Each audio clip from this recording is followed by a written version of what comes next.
विनाश काले विपरीत बुद्धि, इस कहावत के जो भी मायने आप निकालना चाहे निकाल लीजिए। मुद्दा है नुपुर शर्मा और नवीन जिंदल जैसे कर्मठ बीजेपी के कार्यकर्ताओं को मुसीबत की घड़ी में मरने के लिए छोड़ देना। मरना ही बोलेंगे, वरना बीजेपी द्वारा इन दोनों को निष्कासित करने के लिए जो पत्र भेजा गया उसमें बाकायदा नुपुर शर्मा के एड्रेस को सार्वजनिक नहीं किया जाता। एक तरफ जहां नुपुर शर्मा को मारने की धमकियां दी जा रही, वहीं दूसरी तरफ खुद बीजेपी न केवल उन्हें पार्टी के बाहर निकाल रही है बल्कि धमकी देने वालों के लिए विभीषण का काम भी कर रही है। मैं ये मानता हूं कि जनता जो है किसी व्यक्ति के समर्थन में खड़ी नहीं होती, वो उनकी विचारधारा, उनकी सोच का सम्मान करती है, जिसके कारण वो उन्हें सपोर्ट करते हैं। 2014 में बीजेपी को प्रचंड बहुमत से सत्ता में लाने का श्रेय किसका है? कोई कहेगा मोदी जी के व्यक्तित्व के कारण हुआ, कोई कहेगा अमित शाह की रणनीति के कारण हुआ, कोई ये भी कहेगा कि ये पार्टी कार्यकर्ताओं की मेहनत से हुआ। ये सारे वैलिड रीजंस हैं, लेकिन असल कारण क्या था जीत का? वो थी जनता द्वारा बीजेपी को बहुमत में लाने की जिद। जनता ने मन बना लिया कि उनको किसे जिताना है तो वो उसे जिता ही देंगे। हाँ, ये जरूर है कि इन सब में मोदी जी की फेस वैल्यू भी एक रीजन है, अमित शाह की रणनीति भी एक रीजन है, एंड ऑफ कोर्स पार्टी कार्यकर्ताओं की मेहनत को तो नजरअंदाज नहीं किया जा सकता। अब जनता क्यों जुड़ी बीजेपी से? इसका कारण था हिंदुत्व को लेकर उनकी सोच, उनका राष्ट्र के प्रति समर्पण और विकास के नए आइडियाज। बीजेपी के बड़े लीडर्स और फिर नीचे के कार्यकर्ता, स्पोक पर्सन्स, एमपीज, ये सब पार्टी को बड़ा करने में महत्वपूर्ण योगदान देते हैं। नुपुर शर्मा के एग्जाम्पल से हम बात की शुरुआत करते हैं। नुपुर शर्मा ने टीवी डिबेट में जो बात कही वो कई दिनों से सुने जा रहे तानों का इम्पैक्ट था, जो कि उन्होंने अपने एक ट्वीट में कहा कि कई दिनों से डिबेट में उनके सामने बार बार शिवलिंग को लेकर अभद्र शब्दों का प्रयोग किया जा रहा था, और उसी की प्रतिक्रिया में नुपुर ने मोहम्मद साहब के लिए वो बातें बोल दी जो ऑलरेडी कुरान में लिखी हैं। खैर, ये डिबेटेबल हो सकता है, लेकिन अगर बीजेपी ने इन्हीं बयानों के कारण नुपुर शर्मा जैसी कार्यकर्ता को उस समय पार्टी से निकाल दिया जब उन्हें मारने की लगातार धमकियां मिल रही थी, तो बीजेपी को यह भी सुनिश्चित करना होगा कि वो उन सभी लोगों को सजा देगी जो सालों से हिंदू देवी देवताओं का अपमान करते आ रहे हैं, मंदिर तोड़ते आ रहे हैं, मूर्तियां तोड़ते आ रहे हैं। अगर बीजेपी नुपुर शर्मा के बयान को अपनी पार्टी के रूल्स के खिलाफ समझती है तो केवल नुपुर शर्मा इसको क्यों भुगते? आप सुनिश्चित करें कि उन सभी लोगों को दंड दिया जाएगा, लेकिन ये हम सब जानते हैं ऐसा होगा नहीं। मैं ये अच्छे से जानता हूं कि बीजेपी के ज्यादातर मंत्रीगण इस फैसले से आहत होंगे, लेकिन शायद वो असहाय हैं।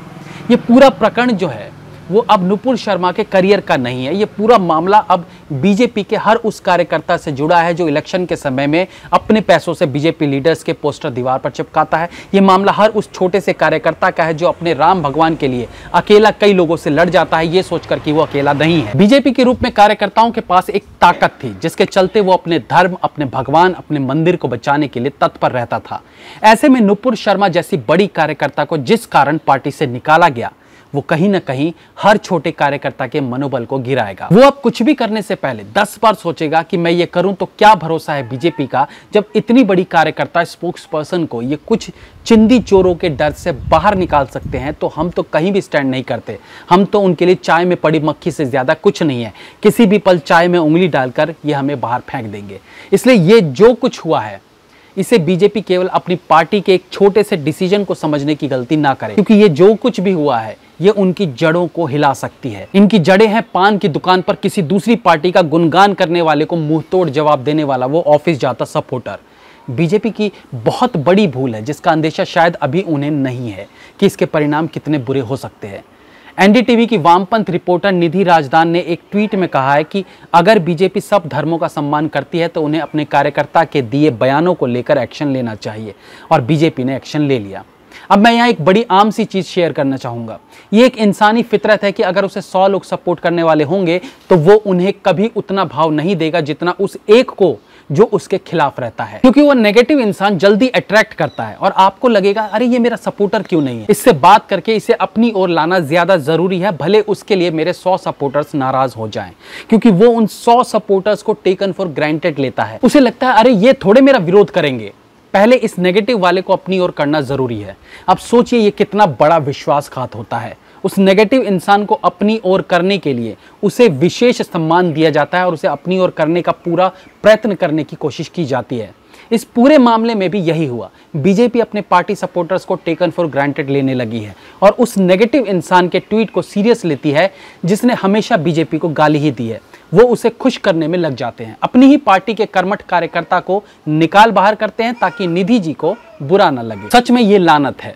इतने सालों से लगातार बीजेपी को गाली देने वाले हार्दिक पटेल ने जैसे ही बीजेपी में आने का मन बनाया कि बीजेपी दोनों हाथ पसारे उसके स्वागत में खड़ी हो जाती है। दूसरी पार्टी का कोई भी यहां आता है तो ये उसके स्वागत में नाचना शुरू कर देते हैं, लेकिन अपनी ही पार्टी की महिला कार्यकर्ता के सम्मान में उनकी सिक्योरिटी की बात आती है तो वो उनसे मुंह फेर कर उन्हें मरने के लिए छोड़ देते हैं। क्यों? क्योंकि वो उन्हें टेकन फॉर ग्रांटेड लेते हैं। इसमें कोई शक नहीं है कि आज केजरीवाल, कन्हैया जैसे लोग कह दें कि हम आपकी पार्टी में आ रहे हैं या आपसे गठबंधन करेंगे तो उसी दिन उनके सारे पापों को धोते हुए ये उन्हें पार्टी में शरण दे देंगे, भले उसके लिए उन्हें अपने कर्मठ कार्यकर्ताओं और नेताओं को बाहर का रास्ता दिखाना पड़े। और ऐसा हो भी रहा है।